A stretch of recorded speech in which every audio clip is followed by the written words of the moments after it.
ગઈ 20 તારીખના રોજ ભક્તિનગર પોલીસ સ્ટેશન વિસ્તારમાં એક ગરફોડનો બનાવ બન્યો હતો, જેમાં પોસ્ટ ઓફિસની સામે જે મકાન આવેલો છે એમાં સોનાના દાગીના, ચાંદીના દાગીના અને રોકડ રકમની ચોરી થયેલ હતી.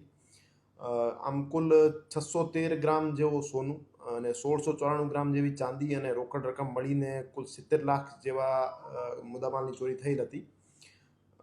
આ બનાવની ગંભીરતાને ધ્યાને લઈ માનનીય સીપી સર બ્રજેશકુમાર જાસર અને માનનીય additional CP sir Mahendra Bagadiya સરના સૂચના અનુસાર એસીપી ક્રાઇમ શ્રી ભરત બસિયા સાહેબના નેતૃત્વમાં ત્રણેય પીઆઈ શ્રી ગોંડલિયા સાહેબ, ડામોર સાહેબ અને જાદવ સાહેબના જે ટીમો છે એને ડિટેક્ટ કરવા માટે અને મુદ્દામાલ અને આરોપીની શોધખોળ માટે લગાવેલ હતા.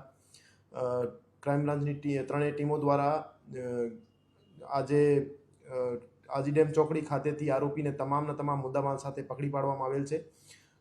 આરોપી જે છે એનું નામ ઇરફાન ઉર્ફે ભૂરો ઇકબાલભાઈ સમા, રહેવાસી ભાવનગર શહેર છે. એનો વિરુદ્ધ એક ભાવનગર જિલ્લાનો નીલમબાગ પોલીસ સ્ટેશન ખાતે પણ ગરફોડ ચોરીનો ગુનો દાખલ થયેલો છે અને આ આરોપી ભાવનગર ખાતેથી અહીંયા આવીને ગરફોડ ચોરીને બનાવને અંજામ આપેલ હતો. આ આરોપી પાસેથી ટોટલ તમામ 613 ગ્રામ સોનાના દાગીના જેની કિંમત કુલ 65 લાખ અને ચાંદીના દાગીના કુલ 1694 ગ્રામ જેની કિંમત 1,32,000 અને 2,35,000 જેવા રોકડ રકમ તમામ મુદ્દામાલ એમના પાસેથી રિકવર કરવામાં આવેલ છે.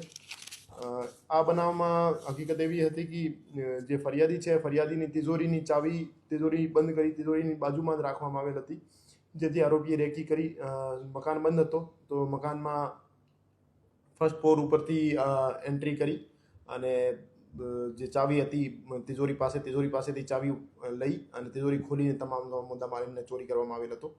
આ રીતે ક્રાઇમ બ્રાન્ચ દ્વારા આ સફળતાપૂર્વક ડિટેક્શન કરવામાં આવ્યું છે. હાલ પૂરતી જે માહિતી છે એમાં એક જ શખ્સની સંડોવણી છે અને એક જ શખ્સ એન્ટ્રી અને એક્ઝિટમાં દેખાય છે. તો હાલ પૂરતો કોઈ